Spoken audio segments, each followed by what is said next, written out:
The UDL in 15 Minutes logo, followed by a headshot of Kim, who is a white woman with shoulder-length blonde hair.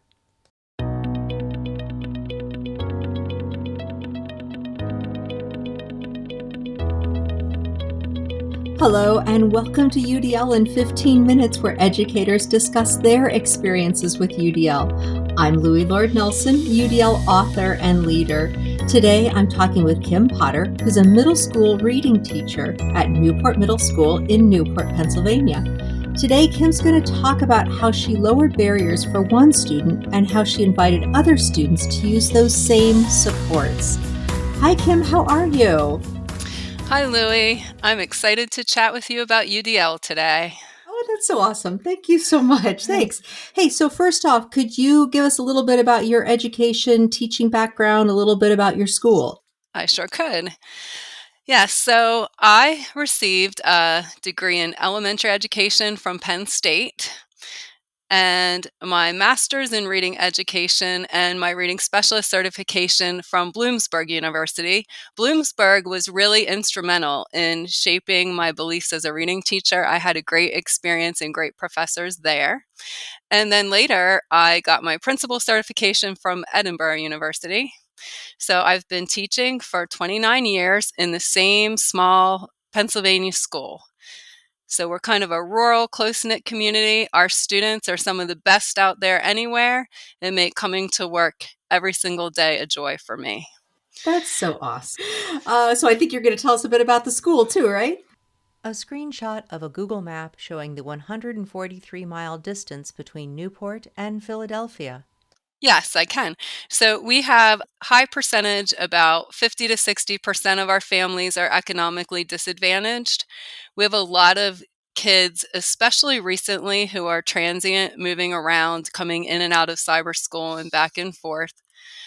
And we lately have had an increase in some chronically absent kiddos. So that's something that concerns me, a barrier that we're looking at trying to eliminate. So I've been teaching sixth and seventh grade in a middle school for 9 years. I've found that middle school is my passion. I love teaching in the middle school. A screenshot of the Newport District's homepage with an overhead shot of the school building. Prior to that, I did a bit of a stint as a literacy coach, working with teachers in our district, trying to improve Tier 1 instruction. That was not really my cup of tea. I worked as a Title I reading specialist in a targeted assistance reading program in grades K to 3, where we did pull out and push in with kids that needed extra help in reading. And my first teaching experience was as a first grade teacher. So I've really kind of made it from the beginning to the middle here. I feel like I found my niche in middle school. Oh, that's so awesome. Well, there we are. I touch my heart with yours. Middle school, it rocks. Yes. I love that. So how did you get started with UDL then? A screenshot of the Capital Area Intermediate Unit's homepage with 9 students of varying ethnicities standing with arms around each other's shoulders. Well, I got started with UDL in coordination with training that was offered by our intermediate unit. I was immediately drawn to it. I feel like I'm kind of at the beginning of my UDL journey, so to speak, but it's a mindset that really makes a lot of sense to me and that kind of meshes really well with my way of thinking. In the fall of 2020, our school was operating in person. A lot of the schools around us were operating virtually at that time because of COVID. So I was fortunate to get a whole team of consultants from the IU, kind of to be my special help group. So that was kind of one positive for me that came out of COVID. Since we were the only school doing in-person instruction, I was able to garner a lot of their attention that school year to kind of get me going. So they've been really instrumental in helping me adopt a UDL mindset and incorporate UDL aligned strategies into my instruction. I feel like I really have a great partnership with them. I'm doing a book club with them right now. They kind of send opportunities my way and continue to help me on my journey. Awesome. That's really good. Well, I know you're going to share that story about lowering barriers for one of the learners, but Mhm. you actually have something else that really intrigued me because you talked about how you have a time intensive curriculum that you're required to use. And so that's kind of two barriers that you that you that you're working with. So maybe let's start with the curriculum part so people can understand that piece. A picture over the head of Jay showing his tablet screen and him using the text to speech reader. Okay, yes. So we have an online curriculum called Amplify ELA. It's not really bad, I wouldn't say, in its own right, but it was chosen with no input from teachers or reading specialists, and it really hasn't been ideal for our situation. We have 40-minute class periods. The lessons in it are intended to take 60 to 90 minutes. So even if we work nonstop to cover all the standards we should cover, it's necessary to do 4 units. Even if we work nonstop, we're only able to complete 3. So it's really been a struggle. The social studies teachers have picked up some of our reading standards that we miss in that 4th unit, and we're really crunched for time. Also, in Amplify, because it's an online curriculum, every activity is tied to the others. And so the kids will do something one day and then it'll pop up several lessons later, which makes it hard to eliminate things out of the curriculum. Students kind of have to do the work within the platform or it gets kind of lost in the shuffle. So, giving kids alternate ways to do their work becomes a challenge. Uh, so, it's been kind of hard with that curriculum to find ways to offer choice to my kids. Yeah, so this is going to be so awesome for you to share because now you are going to talk about how you've lowered some barriers within that complex situation, but then, needing to meet the needs of that one student and how this expanded. So I'm excited to hear the story. Let's Okay. go. All right.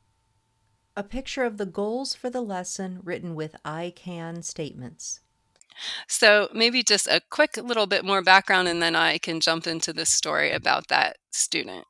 Sure. So, when I first started thinking about UDL and kind of working within that mindset, one of the first things we did was create student friendly goals based on the standards that go along with my lessons. And when I first started using those goals, one of the things I did was look for barriers to my student success, which was what led me to this particular student. And I would say this story was one of my kind of aha moments that really showed me that UDL can work, even in the framework that I'm dealing with. A closer picture over the head of Jay showing him looking at his screen and using the text to speech reader. So I'm going to call the student just Jay. That's his first initial, just for confidentiality reasons here. But as I was learning about UDL and had Jay for the second year in a row, I have some students for both 6th and 7th grade, which is really nice for me. I can get to know them very well. In 6th grade, Jay was very often absent from school. When he was in school, he was not very engaged. He had poor self esteem, a severe lack of confidence. He had very poor grades across the board. Every time he had to do any kind of work independently, he would raise his hand for help, or he would just sit there and kind of zone out and fail to do his work. We had tried a lot of different things with him in 6th grade, but because he was absent so often and then COVID hit and we were all virtual for the second half of the school year, it just wasn't a good year for him. In 7th grade, when he came back to school, he was really trying to turn over a new leaf and get himself off to a better start. And at that point, my UDL mindset was just kind of starting to kick in as well. So I looked at him and thought, now here is a student that's really facing some severe barriers. And what could we do for him to try to find ways within the constraints of the curriculum we had to deal with to make things more accessible? So that was kind of the groundwork to what was going on. We had started with Jay using a speech-to-text extension towards the end of 6th grade to varying degrees of success. We often had to read to him in order for him to do work independently. He was decoding at a 2nd to 3rd grade level, sitting in 7th grade. So it was a big barrier to him to have to read our text. He told us that sometimes he would just fake read because it was embarrassing to always raise his hand and ask for help. He didn't like having us read to him in front of his classmates. Because our entire curriculum is online, we thought a text reader might give him access to the text and eliminate some of the embarrassment he felt at always having to ask us for help. So that was our idea to try with Jay. We noticed that when we read to him, he was able to orally demonstrate actually really high level of comprehension when he could respond orally to our questions. So we felt like if we could give him access to the text, he would be able to be successful and continue to grow his comprehension. He also, in orally answering questions, showed that he had really high command of grade level vocabulary as well. So we tried several different text reader extensions on his computer. He was instrumental in making the decisions. He was working right alongside myself and the learning support teacher that he works with, trying out different text readers. And he ended up choosing one that highlighted text as he listened. So he had tried, I think, 4 or 5 different ones to settle on the one he liked the best. We helped him find inconspicuous headphones so that his classmates didn't even really realize that he was using the text reader. He could just slip it in, and he kind of sat off to the side so that he was kind of out of the way, and he was comfortable with using that right in the classroom. So he is still actually my go-to guy. Actually, just this morning, I had a 6th grader that I was talking to about using a text reader. And I said, I have just a guy that can help you figure out how to learn this. And I go to Jay, and he pops right into my 6th grade class, and he'll work with other students to show them how it works. So it's been a great confidence builder for him that way too. So at the point when he was first starting to use it, we were frequently checking in with him to see how he was doing. We noticed almost an immediate change in his attitude. He was much more engaged in class. He was much more successful at completing his work. He was getting things done a lot faster. Over time, we even noticed that his attendance was improving. He was advocating for himself in other classes to use his text reader. He was telling us that he was fake reading a lot less in our class and other classes. He seemed more confident. His grades improved. It was just an unbelievable change in this kid. And then we started noticing that he was even finding new ways of using the text reader. So one day he was using his voice to text, and he came all excited and he said, I figured out that I can use the text reader to read my own writing. And when I listen to it, it helps me be able to make revisions to my writing. So he was even finding ways to innovate on his use of this text reader, which I think is really cool. So he was able to complete work that required reading much, much more efficiently and much more successfully. So it was a pretty cool intervention that he was doing. It's awesome. Yeah, he loving even this. eventually started doing partner work. He would even get it out and show the other kids, "Hey, look what I can do." He was kind of got to the point where he was eager to even kind of show it off, which was good, I thought.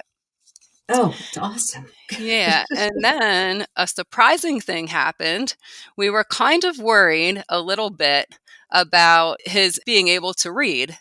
I know in a lot of meetings that I'm in, when we talk about kids using a text reader, people say, but it's reading class. You're not teaching them to read, which was a little bit of a concern that we had. But we felt like because his encoding was at such a low level, there was no way he could possibly access our curriculum to grow his comprehension if he had to read this stuff on his own. So his learning support teacher did progress monitoring on his accuracy and fluency.